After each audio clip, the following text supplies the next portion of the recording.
Let's just get straight in now to the panel. Sky News host Gary Hardgrave joins me now, as he does every Monday, and also the LNP's federal member for Hinkler in Queensland, Keith Pitt. Gentlemen, I'll start with you, if I can, Gary.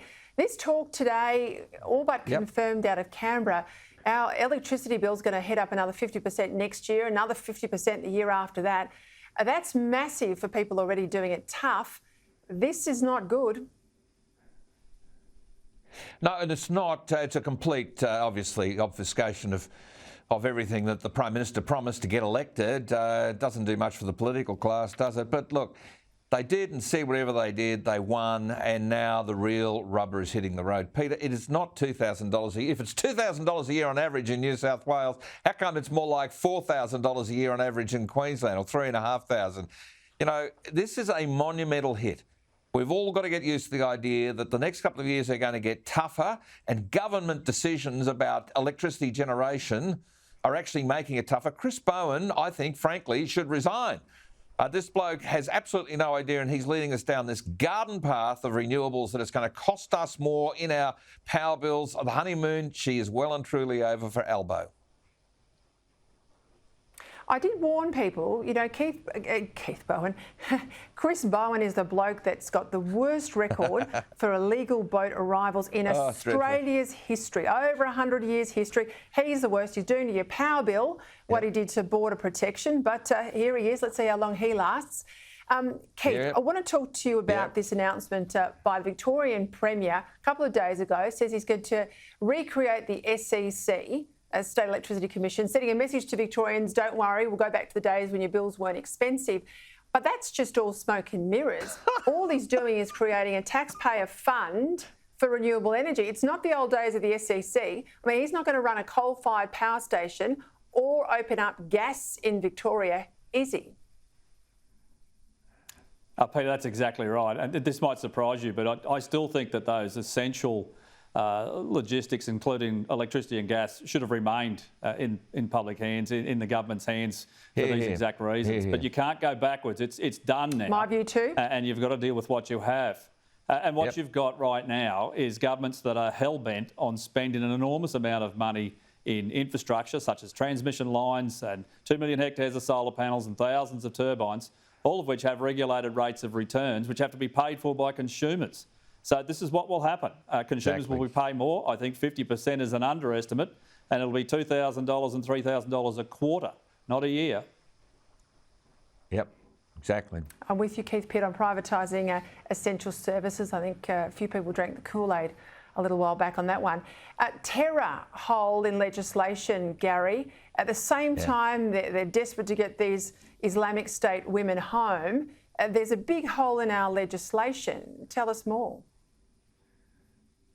But Peter, this is a perfect example of the kind of creeping paralysis in politics we're going to have, with the High Court now setting policy more than it's ever done before. I know the High Court can do it, but the High Court has decided a minister cannot make a decision, that it's got to go off to some judicial process, that a whole bunch of people who are judges and legal degrees and all of those sorts of things know better than a minister who's got to face the electorate.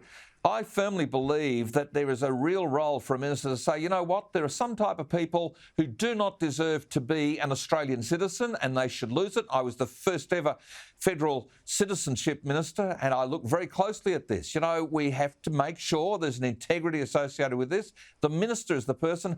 I knocked a very well-known Melbourne socialite off from coming back to resume her citizenship after she and her husband fled the country and bagged the living daylights out of us.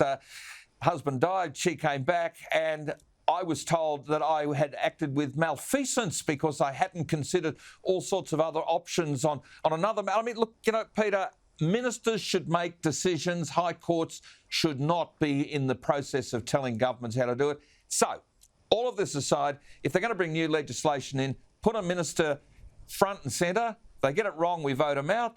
Otherwise, you're just going to have a whole bunch of judicial hangers-on deciding what is, I think, very important public policy.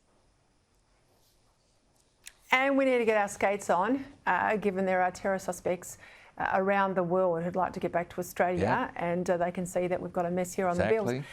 Keith, this story over the weekend, Solomon Islands, Prime Minister Sogavare spent nearly $500,000 on a junket, I have to call it a junket, 26 days, Australia, Singapore, Washington, New York, bugger all meetings and work that he did.